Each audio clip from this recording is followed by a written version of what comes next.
And thank you very much, Alberto.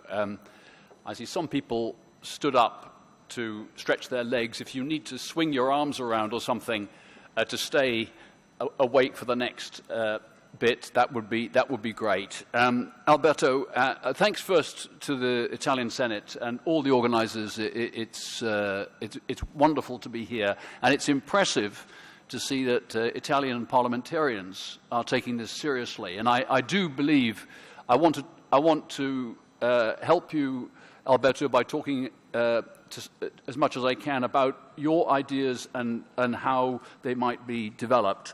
And clearly, the cooperation between yourselves and the Anti-Mafia Commission of the Parliament is in itself a model. It's a shame that it hasn't yet had success on the ground, but the focus of my remarks should be about practical solutions, and in particular, I believe that we have to try to bring about a major political cultural change in the countries of Europe in order to knock down the Berlin Wall that has existed between the demands and interests of the journalists and media, which are so well documented and have already won the argument, and the reluctance to act of the political authorities and the governments.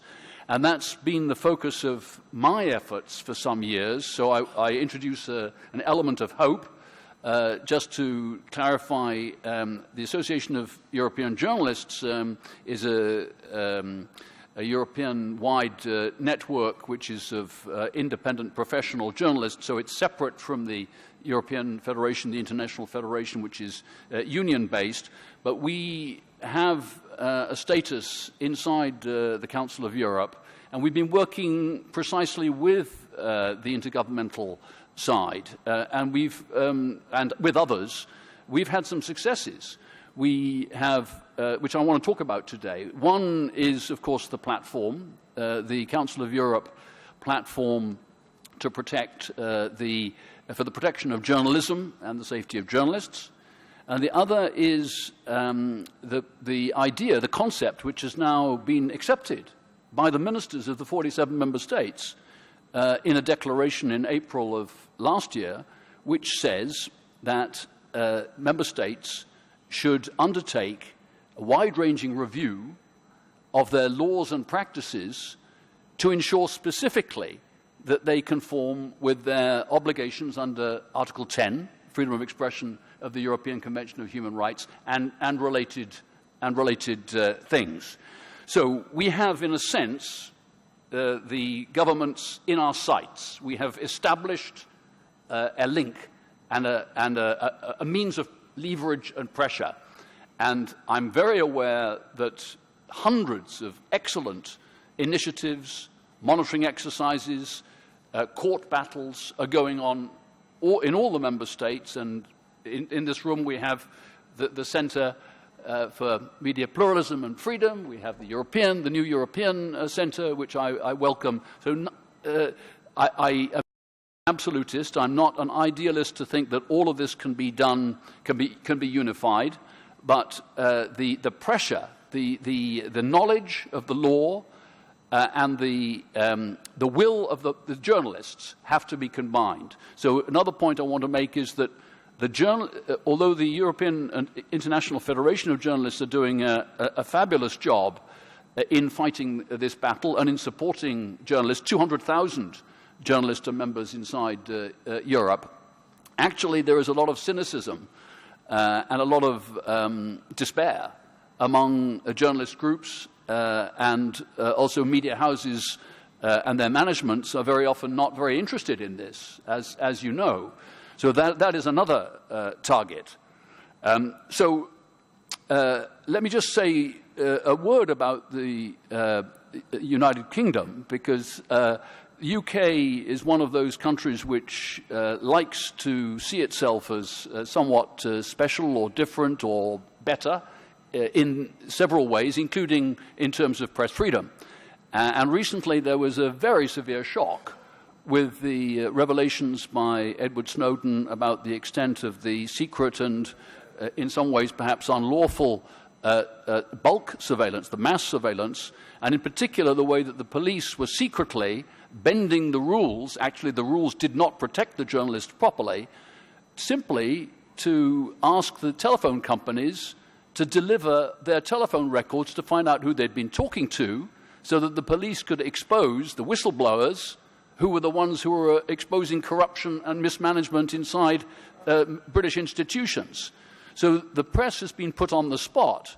And interestingly, the UK press media have divided. There are some conservative side press which actually believe in the security state and have called Snowden and his colleagues traitors. But the world press is unified in believing that this was necessary. The US Congress and Obama himself has accepted that it is necessary now to correct the mistakes that were made by an overmighty state in this direction. So that's the situation in the UK. The platform, so-called, I hope you'll have a look at it. It's on the Council of Europe website. Just type in the words platform for the protection of journalism and the safety of journalists. This illustrates how the Berlin Wall has worked, because my association and others have been pushing for this kind of proper monitoring system of violations inside Europe for a very long time. Now, the word monitoring is still taboo. We're not allowed to say it's monitoring. But this platform is collecting news alerts, reports by 5 media and non-government organizations. That's going to increase. There'll be two new ones soon. And it happened because of a long and very hard fight against the reluctance, the resistance of member states. And finally, the member states have been shamed into setting this up. France actually proposed it, I'm glad to say.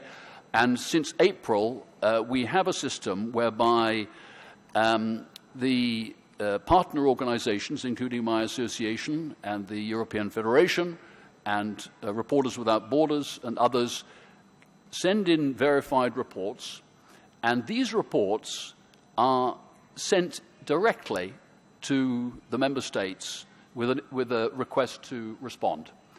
And the Secretary General of the Council of Europe, Mr. Jagland, who was in Brussels with us on the 19th of May to launch this officially, said that this would not only establish a database in time of verified information of different countries, different violations and so on, but that it would be a stimulus to action. In other words, it should lead to some kind of rapid response mechanism. And this has been lacking in Europe as it's been lacking elsewhere.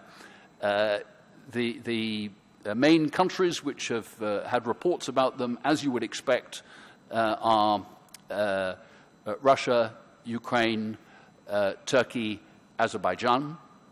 The range of reports focuses on precisely the nerve issues, the central nerve issues, which Alberto has been talking about, seen and unseen pressure and intimidation, particularly the issue of the failure of justice to investigate and prosecute crimes against journalists, which leads to a culture and a climate of fear and intimidation. Okay, the second idea, which was in this declaration of the Committee of Ministers of the Council of Europe in April the 30th last year, says quite simply that member states are urged to review their laws and practices to ensure that they conform with their obligations under the European Convention and the case law of the Strasbourg Court. And it says it should be done urgently, and it should be done at least once every 2 years. Now, we're talking about the moon here. This is pretty incredible. I'm privileged to be a member of the so-called expert committee, which is elaborating recommendations and guidelines about how this should be done. And this is where we come to that will be out about the end of the year. and if it's successful, there will be pressure, and the journalists, the human rights groups, and so on in each country will then have a basis on which to press their own governments for all the hot issues which have been unresolved for years, bearing in mind that states, national governments, bear the responsibility for ensuring the safety of journalists and also for ensuring that investigations are prompt and effective. And the key words here are positive obligations. The Strasbourg Court has had a breakthrough in jurisprudence terms. As a matter of fact, so has the Inter-American Court, so has the UN Human Rights Committee. They've all arrived at the same conclusion, which is the obligation on states is so urgent. This is such a central issue because freedom of expression and press freedom are the enabling rights for whole societies in order to address the most fundamental questions and to ensure democracy and a public debate. So we're talking about positive obligations for states. If a threat is made, and it is, should be clear that it's been made, then the state is under an obligation to put in place effective measures of protection. And the same with effective investigations. Now, if states do pursue that, they will need, how should it be done? Well, this is now under discussion, but what I think is absolutely key for this discussion and for the process of review is that it must be done in order to have the public trust and the trust of the stakeholders. It must be done in partnership or together between the government authorities, the political authorities, and the experts and NGOs. And, of course, in Europe we have many examples, commissioners of human rights, ombudsmen. We have parliamentary committees, such as the Anti-Mafia Committee here, and there are many examples from around Europe of this work. But it only works if there is this acceptance by the political class that in order for the law to be effective, in order for these obligations to be fulfilled, then there must be a process which is practical and effective. It's not enough for the law to sit on the statute book. Indeed, many laws should be taken off the statute book.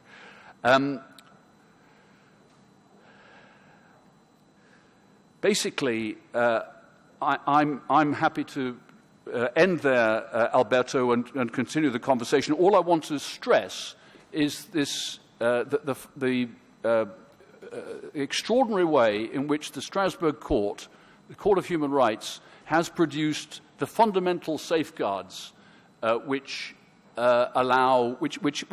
define media freedom.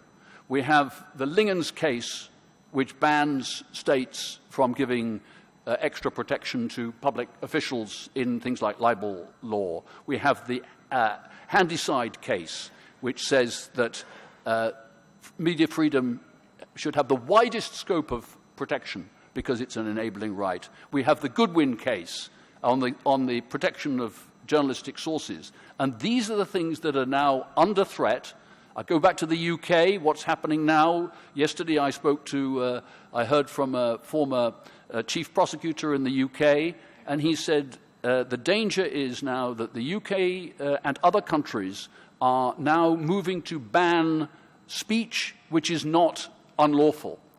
And that's why we must hold to the gold standard of the European Convention and the case law, backed by the excellent work of the OSCE, which of course is not a treaty, but it has the most active international group in the sense of pointing out deficiencies, and the European Union, which has already more or less given up on the idea of having competence in this area, so it remains a moral force and, of course, importantly, a source of money and funding and support, outsourcing to these centres and so on, the work of ensuring, for example, media plurality, as well as issues like ensuring that criminal defamation ends. And my final words, Alberto, I don't know whether I've taken my 10 minutes, If you look around the world, there are a lot of examples, astonishing examples, of this kind of cooperation I'm talking about. You know about the case of Colombia, which 15 years ago was a hell for journalists and human rights defenders, and with a willing presidential administration, they set up, first of all, a defense mechanism for human rights defenders. It now includes journalists and other threatened people, and it has saved very many lives. That's one example. I wish you well. I congratulate you, Ossigeno. I look forward to talking more concretely about how we can combine forces to, as I say, put the governments on the spot and make them fulfill their commitments. Thank you.